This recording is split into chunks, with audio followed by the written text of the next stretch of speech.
আজি আমি ডিছকাছ কৰিম অসম গ্ৰন্থমেলা কেতিয়া আৰম্ভ হ'ব আৰু এইবাৰ অসমত গ্ৰন্থমেলা 8খন চহৰত হ'ব, কোনখন চহৰত হ'ব আৰু কেতিয়া হ'ব এইবোৰ আমি আজি চাম।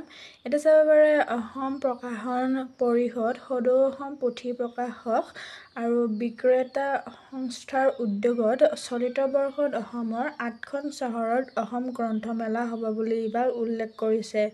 ক'ত হ'ব ইয়াতে আমি চাবলৈ পাৰে। ইয়াতে ফাৰ্ষ্ট আছে বঙাইগাঁৱত হ'ব 22 অক্টোবৰৰ পৰা 29 অক্টোবৰলৈ আৰম্ভ হ'ব।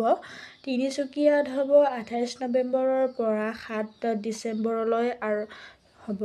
তাৰপিছত লখিমপুৰত হ'ব 1 নৱেম্বৰৰ পৰা 10 নৱেম্বৰলৈ আৰম্ভ হ'ব। তাৰপিছত শিলচৰত 1 ডিচেম্বৰৰ পৰা 10 ডিচেম্বৰলৈ হ'ব। নলবাৰীত হ'ব 6 নৱেম্বৰৰ পৰা 17 নৱেম্বৰলৈ। মঙ্গলদৈত হ'ব 12 ডিচেম্বৰৰ পৰা 18 ডিচেম্বৰলৈ।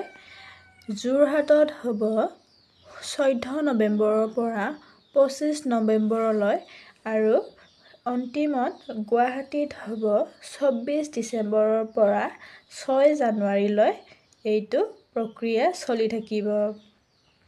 এইখিনিয়ে হয় এইবাৰ অসম গ্ৰন্থমেলা 8খন চহৰত আৰম্ভ কৰিব। বঙাইগাঁও, লখিমপুৰ, নলবাৰী, যোৰহাট, তিনিচুকীয়া, শিলচৰ, মঙ্গলদৈ আৰু গুৱাহাটীত আৰম্ভ কৰিব এই অসম গ্ৰন্থমেলা। আপোনালোকে যাবলৈ নিশ্চয় নাপাহৰিব। এই অসমৰ গ্ৰন্থমেলাখন চাবলৈ নিশ্চয় নাপাহৰিব। আজিলৈ এইখিনি আছিলে। যদি ভাল লাগে লাইক কৰিব, কমেণ্ট কৰিব আৰু ছাবস্ক্ৰাইব কৰিবলৈ নাপাহৰিব। আজিলৈ ধন্যবাদ জনাইছোঁ।